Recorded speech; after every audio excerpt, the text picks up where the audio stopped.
welcome back. Testing design. This will be number 9. Schekman, Michael Boer, just the two of us once more. And we're back into TRIZ. So to set the scene, Okay. we're not really problem solving. What we're doing is we're assuming the problem is very well defined and there's generally a function, basically an action which needs to be achieved. And we are just being average students. We're good at maths. We're passing our courses, probably looking at a sup or two just for fun in January. And well, we're stuck. We've looked in books to try and solve, for things to try and make a better stair lift. Yeah. Our combine harvesters are looking exactly like what John Deere currently make. Yeah. We're kind of stuck and lost for inspiration. So we're going to try apply the sort of Russian theory of inventive problem solving. And the Russians have always been good at that. Yeah. I always love the description, which is still currently used in missiles, that if you take a Sidewinder, which I think they're up to the Mark N at the moment. I thought they really have the 9X. There was the X, but they jumped a whole lot of... Is it? Okay. I think the X was meant for the F-22. Oh, right. Okay, yes. Yeah. But when the Sidewinder goes live, the battery fires up and the gyros fire, and gyros run on little jewel bearings, etc. And if you don't fire it, that whole thing has to be taken out and overhauled, and it's a pretty expensive piece of kit. Russian missiles work on the following principle. They run on a good old-fashioned spinning top. So there's a thin piece of trace attached to the aircraft, and as the missile launches in the general direction, the gyro spins to life. It's got enough energy in it that it powers everything on board. So you've got like an infinite shelf life. Yeah. No, exactly. All right. So what problem have you got? Okay, let's go something a little bit even more different. Let's say you've got a drone you're designing for surveillance applications, and this one might be going into an area where it could potentially be shot. Now, it's got a relatively high carry weight, but you want to be able to carry or be able to fit some removable armor onto it for certain specific applications. How would you secure that armor system to your drone? Okay, so if I do the ultimate thing of, right, it apparently needs armor, but it only needs armor if it's guaranteed to be shot at. Yeah.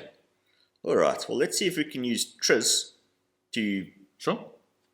work out if armor is actually necessary. Okay, cool. And then let's have a second round at that. Let's assume armor is necessary. How can we be really cunning and clever about it? Cool. So if I was to use rule 22, which is a blessing in disguise, basically converting harm into benefit. Sure. Let's assume, is this drone like an airplane that I would call an airplane? It has a wing, or is it one of these horrible Van Asswagen type quadcopter things that need to be shot out of the sky every time they fly? It only will be shot at certain situations. So it's got a wing. Okay, so it's a wing. Fixed wing. I would basically just design it with visual stealth in mind. People are not really calibrated into determining how high birds fly. There are lots of birds that fly without flapping their wings: eagles, cranes, herons, etc. And if you were to just use scaling principles, you could make something that appears to look like a hawk or an eagle or a falcon or whatever. It appears that way, but it could be up to 3 or 4 times the height. And if you're up there, noise is not normally an issue. So that's the first thing I would go for. If you're in your design process at this point and you had assumed, so you'd started off, you developed it to this point where you knew it was fixed wing, you sized the wings, control surfaces, looked at some basic flight dynamics, and now got to this point and said, okay, we're going to make it look like a hawk. Are we talking a sense of a camouflage? Yes. Okay, so camouflage, not a actual, let's make it look like No, the camouflage. structural compromise to make it look like a bird is not going to work here. But make it look like a bird, but don't design it as a bird. Exactly. Okay, cool. So that's an important distinction. So basically use the blessing in disguise would be that the human... and then this would only be that if humans were looking out for these things. Yeah, well, exactly. Okay, yeah. if you're using radar or thermal infrared or acoustic stuff, then you're stuffed. Well, I mean, you could. It's not necessarily using the blessing in disguise principle, but taking camouflage to stealth to Yes. heat absorption and so on and so forth. The idea is invisibility on various spectrums, depending on the spectrum that you're going for. So we're starting off with blessing in disguise, but then moving off. Okay, but let's also assume that making it stealthy to radar was too much of a structural compromise. Okay. In which case, protecting the systems in the event that if you fire a missile at a non-heat emitting, pretty small flying wing drone, it's not going to work. There's almost no radar signature. No, exactly. They're almost all composite. There's not much to it. But you could still use the good old-fashioned cannon, gun, etc. to take it out. So let's assume armor was the better thing to do. Before stepping into that one, what about allowing the thing to get shot? So you design it that whether it's so you don't go a semi-monocoque structure. Yeah. You go a space frame, sort of old school style, get shot through the skin, doesn't have any structural rigidity. Okay, fine. Over design the hell out of the structure so that it can take a couple rounds. Yes. Is that any kind of rule that we're applying at TRIZ? It's good old rule number 1, just dividing the structure up into different functions. Which do different actions. Okay, exactly. All right, okay. so let's assume we've got the armor over Yes. the important bits. What could we use? Okay, so in terms of the type of armor, because my original thought would how would we attach the set armor? Because you want it to be attach and removable. Because you don't want it permanently attached because that's weight loss. Yeah, that's true. Substitution of a mechanical system with an electromechanical system. Nice. Okay, cool. So armor it locks on with magnets. It locks on with magnets, yeah. And I mean, if it's an electric motor thing, you've got electromagnets that while they're running, they don't actually use any power. Yeah. Because the gap's sealed. As soon as you coming into land or whatever, you could literally blip it and the armor could fall off and you can land this aircraft quite safely or whatever you wanted to. Or you need to quickly get out of the area, but with weight load you're not very good. Drop your armor and fly off, dropping fuel tanks. Definitely, yeah. The only thing with that is that you might, you have to work around it, have an issue with your control systems and signals now that you're covering the thing potentially in magnets, depending on how much you cover it. Yes. Okay, yeah. Well, then going back to the previous point, then rule 34, discarding and recovering. So be able to drop the armor off when you do or do not need it. The other one that I was thinking of, trying to think which one would actually best fit it, would either be a Rule 7 embedded structures or a Rule 5 merging, but not I'm going by the pure definition. It would be a case of you almost unfold it like a sleeve around your design where it itself is using its own tension or its own structure to hold it together around the structure. So it doesn't actually need to be bolted on or anything. Your sock doesn't fall off because you haven't bolted it onto your foot. Correct. It's just secured on. I don't know which one that would necessarily... I think merging would be okay. Yeah. But actually, if you think about it, it's probably also rule number 8, anti-weight. If you replace the word weight with force... yes, yeah. Your sock doesn't fall off simply because the friction overcomes the self-massive gravity. If this glove thing wasn't in the direction of drag, it wouldn't want to move anywhere. Yeah. So if it's 90 degrees to lift, it basically behaves exactly like a sock. Yeah. You could then also use rule number 13, a sort of rule of inversion or doing things upside down. Okay, yeah. That, we're assuming that the bottom of the aircraft is armored, right? Yes. But if we take your structure that you proposed and you basically, while you're transitioning to where you need to do it, the armor plated or whatever the armor is your primary lifting surface. Okay, yeah. Nicely molded, all that sort of stuff. That could be your upper surface with the sensor sticking out the top. And then when you get to where you need to go, you basically, in a threat environment, you basically just turn the aircraft upside down. Yeah. And then if anything happens, you could then, either right it back or keep flying upside down. Okay. Just as one one application of that. And then in terms of achieving the actual, okay, well that's part of the original idea you had with how do we actually achieve the armor itself, as opposed to it, as well as attaching it. You don't need to attach it if it's part of it itself. Well, we could actually take what armor is and actually apply TRIZ to come up with different forms of what armor is. So, I mean, Rule 40 is using composite materials. Sure. 33 is using homogeneous materials. 37 is thermal expansion. I mean, any projectile that hits you is actually quite hot. If you could make a really, really quick reacting thing to a slug of hot material, that could be quite useful. I mean, Rule 28, electromagnetism in terms of a deflection system, depending on the... I don't quite know on the physics on that, but deflecting a bullet by simply having a strong enough magnetic field that you decelerate it so that by the time it actually impacts on your design, it's slowed down.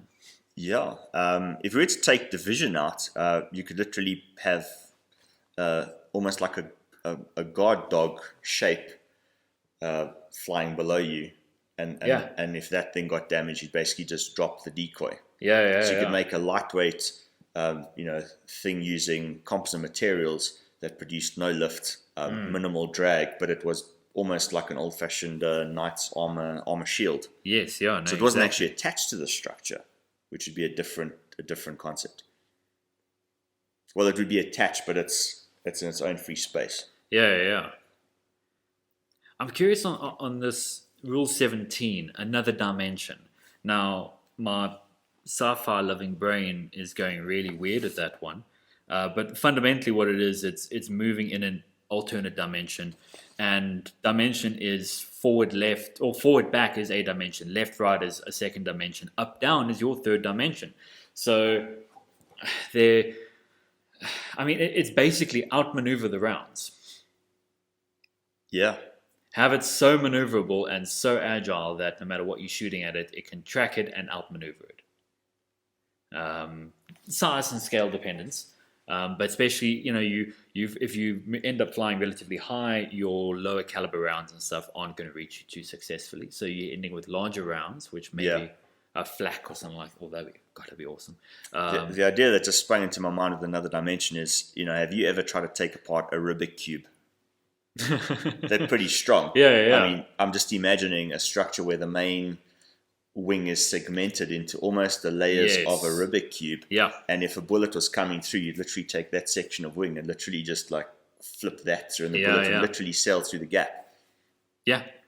Which it's almost phase transition in a sense. It is almost phase transition. Yeah. But again, or self-servicing as well.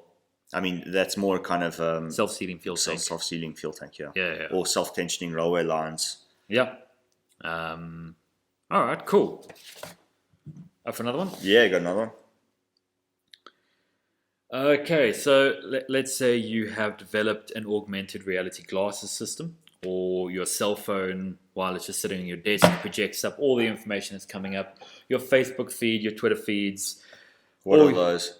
It's these new fandangled thing that the children... Bloody millennials. Exactly. All right. Speaking of...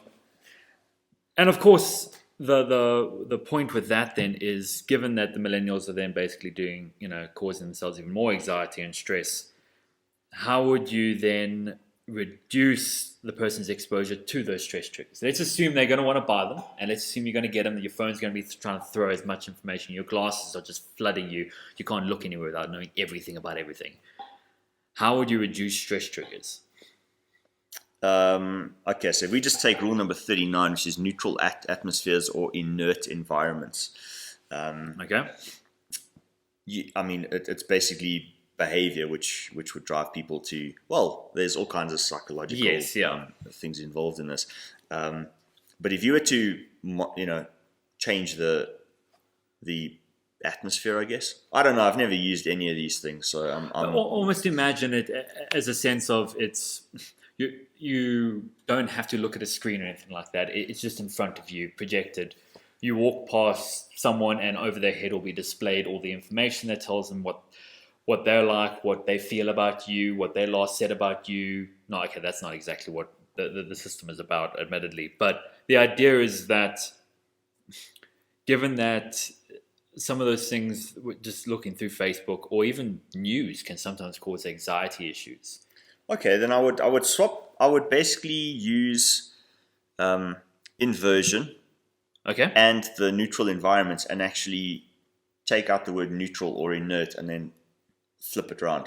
So, for example, Okay. if you were literally immersed in the news, which is, I guess, where this is going. Yes. There might be particular smells, particular sound effects, particular temperatures, or wind direction, or something like that. That if you sense that a person was stressed when they're reading about good news, bad news, sad news, Brexit, etc., Trump, whatever, you could manipulate the environment around around them. I think that would certainly help. I know that humans respond really well to colors. The least stressful color being green. Okay, so you start putting filters and stuff. Yeah, so you basically just start to play around with the brain. You don't really affect the human. So the follow-on to this would be, it's something I typically see in a lot of designs. You are dealing with a sensor system. Yes. Because it needs to know you're anxious. Otherwise, I'm fine. Give me all the information. Throw it at me. Now you sense it. So, and typically it's, I'll just use this sensor. Okay, well, but what about alternatives? Let's look at options. How are we going to know the person is stressed and we do not need to give them more? You would just need to use effectively one of these which resulted in the neural network. I'm just trying to find it. The feedback principle, rule number 23. Okay. If you were to sort of calibrate, so most people, students, when they come and talk to me about a problem, as soon as the actual, okay, this is what's happened, but what caused it? Instantly, it's either the hands change direction or they cross over their feet, they sit in a different way in the chair. It's clear as day that, okay, all right, we're now into something serious. And anxiety shows. You can see it in the face. You can see it in the kind of people that sort of cross their arms and sort of hug themselves. So, in fact, your system's already got sensors to pick up what other people are doing. Yes. You just need to have them pick up what you're doing. Yeah. You could even have it that the other people's sensors pick up what you're doing, and that feeds into your system to tell you, listen, you're stressed. Yeah, if you take the way that good old-fashioned scary movies were made, just sound effects preempted it. And those sound effects, even though if you watch a movie 100 times, they're going to jump out with a knife right about now. Yeah. It's coming. Yeah. But yet you get taken up by it. So I think it's that can fall back into potential ideas with 10, preliminary action. Yes. So preempt stuff that is about to happen, and then use that to kind of catch the stuff before it actually happens. Right. So if you're busy going through your news feed, theoretically you could work, we need to start changing the color for this next news because you're gonna lose your mind because Bitcoin's gone through the roof and you've lost your entire life everyone's savings. lost their life savings, etc. You could preempt it. And if you sort of calibrate it on that person's rate of response, which is you can do simple things on reading time and stuff like that, I think you could make it pretty enjoyable. Cool. If that was your cup of tea. Yeah, no, exactly. Yeah, no, or just don't buy the bloody tech. It would be a somewhat sensible idea. Let's see, what else do I have? I'd say in the general day of we're getting not much rain, we're going to, we're drought areas and things. Look at Cape Town last year. Using a toilet that uses less water during a flush or uses just enough water, I guess.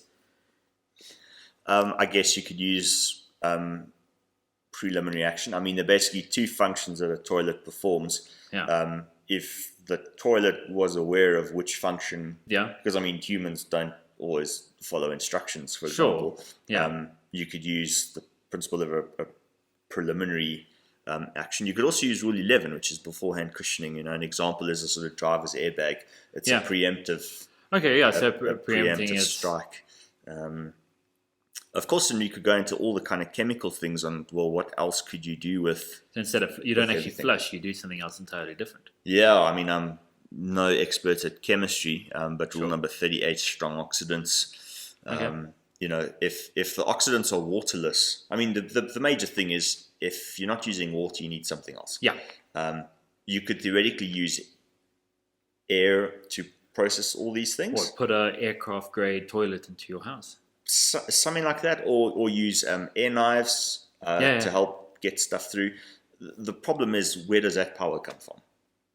Sure. So if there was enough regenerative stuff, then you could obviously go for, try and use electric-based other systems to... So basically replacing mechanical systems with, is it, because it's Rule 28 to replace mechanical system with electromagnetic. It's not quite that. I suppose then actually we'll go down to hydraulics and pneumatics. Yeah. Pneumatic-based systems as an alternative. Or switching. So instead of using hydraulics, we're using water flow, use air.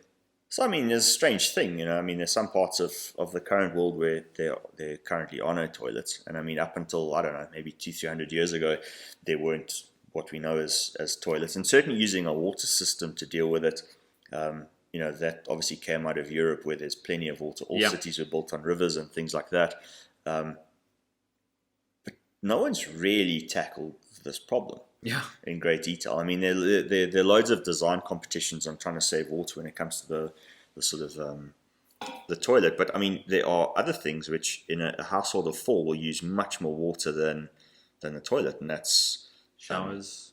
Showering, you can really. I mean, the showering is a pretty good idea that we could put on the list. But things like clothes washing, you don't really have an alternative to using lots of water to wash clothes. And the whole thing of using natural fibers, with water, you have to use detergents with surfactants to basically clean them. We don't really have an alternative. Dry cleaning uses solvents. It's pretty expensive. Certainly not environmentally. I mean, the amount of energy required to make a liter of what they use for dry cleaning is sort of prohibitive for household use. So to me, that's where we're really stuck. That'll be interesting if you start thinking about it in terms of you got long distance space travel. You don't have lots of water. No. How do they? Okay, now let's start looking at cleanliness on a scale of not just showering and things like that. Because I think ISS can tackle that sort of stuff, or they are tackling that thing. But in terms of then washing your clothes and things, are we now redesigning clothes? So redesigning clothes that can be washed. Whether it's some sort of, what is it, oleophobic, is it stuff that resists water? Something like that where literally nothing attaches to it.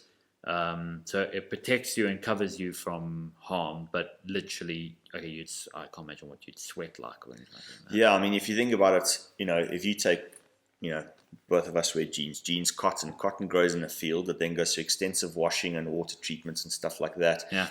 And then it finally ends up, for something that you wear. But water's involved in the process, from watering the cotton to everything. If you were to go for something else, you could make clothing where from start to finish, almost zero water was used. It might be used to cool the machines that are used to make it. Okay, yeah. That's one part of it. Yeah. I mean, I don't actually know how many liters of water were used to make and maintain my jeans in its I don't know, 2-year lifespan or whatever, but it could be eye-watering in terms of how much is actually used. Interesting. All right, tackle the shower. Cutting water usage. Okay, cool. So for the human in the shower. All right. So, I mean, if we go back to, what are the actual problems involved before we dive into TRIZ? Yes, no. To me, the main thing is, quite a lot of the water misses. Yeah. There's another thing is, if you're trying to wash your lower legs with the shower nozzle up there, super inefficient. If the nozzle is right at it, great. The second thing is, what do we actually need to do when showering? We need to apply something which basically gets, the oil, dirt, whatever you've got off into a lather. That lather then gets washed off. How much water do you need to do it? And then do you need to use water for every part of that process? Yeah, okay. So to wash your hair, you can't wash your hair with high pressure air because of the nature of what's on. So you need to be wet to do that.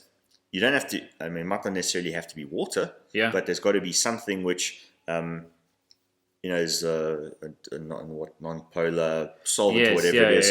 To do that. But how do you get a person wet with, I don't know how much water there is in a coffee cup? Because if you were to re-engineer shower gels, shampoos, etc., to not have to use a lot of water, that's chemistry. Okay. Yes. Let's assume we wanted 250 mils to fully wet a human before soap and stuff was applied. How would you do that? Are we now looking at TRIZ? Now we can look at TRIZ, yeah. Okay, now we're looking at TRIZ. So Okay. our target is to make a human fully wet using no more than a coffee cup worth of water. Okay, so first off the bat, I'd say 19. Start. Principle of periodic action. So minimize, it's not a continuous stream of water you're putting everywhere. Correct. Targeted and selected. I'd make it work exactly like a inkjet printer does. Yeah. It can pick up exactly where. Okay, so then there's how Almost you like a how you spray do that. tan sort of booth. Sort of like a spray tan booth. Not that either of us do that, No. but yeah, we know. I've heard of these things. Yes. But yeah, I mean, you could have a thing that literally puts a fine targeted mist that senses where it's already been coated. Yeah. Like a really, really smart spray system. And that could be done with a single manipulator or multi of these things at different levels. It could be automated or manual. Okay, cool. So we get the human wet. We then need some form of different soap. Let's leave that alone. Yeah. Then we need to get that stuff off. Well, I was thinking actually a bit of a sidetrack from that. What about flexible films, foils, and membranes? You apply the person with a second skin. Yeah. Okay. And As long as I get to wear a Batman suit, I'm fine. I'm more worried it's going spandex style, but Oh, yeah. Yeah, anyway. So the idea is you then basically flood said suit with water. I see. You can pump it Basically like pissing in your wetsuit. There will have to be a lot of things, please. A friend told me. Pump the water in, and whether it's a top-down thing, by having it flexible, it can literally squeeze the rest of the water like a toothpaste. So you could make a closed circuit. You can make a closed circuit. Okay, so the applying of some form of water to your skin would be open circuit because you're not really collecting that water. Yeah. This would be closed circuit. Water comes in, it floods all the way to the bottom, it can go out, get purified, the works. That's quite a clever idea. And so that's rule 30. I'm sure there'd be, I mean, you might have to include maybe something along rule 31, porous materials. So, I mean, if we go to the first idea, which is basically to microcoat a human Sure. with enough water, you then apply soap, etc. Then there's a case of how do you clean that person without using more water? In a really, really super advanced world, we could use an electromagnetic system. Oh, yeah, you put electromagnetism in your soap. So the soap, basically, you pass this thing around. I mean, obviously, if you've got steel teeth in Russia or maybe an artificial hip or something, or a Brush your teeth, pacemaker kids. might not work. But that's one idea. Another one would be sort of a high-pressure air system. Yeah. Again, assuming power came from somewhere green. But everything there would be lost. But you'd basically be able to clean a human with, I don't know, 1 or 2, max of half a liter of water. And theoretically, so let's say you use your high pressure air to blast off. Person step out, rule 35 phase transition, you heat the hell out of that shower area, converts all the water moisture into steam, And then collect it. and collect the steam. Plus, if you do that, you no longer need towels, which means towels are no longer part of the washing cycle. Yeah? That's quite a cool idea. I think that's a good wrap up then for That's not a bad way. no wrap up session for today. Thanks very much for listening, and we'll see you guys next week. Cheers.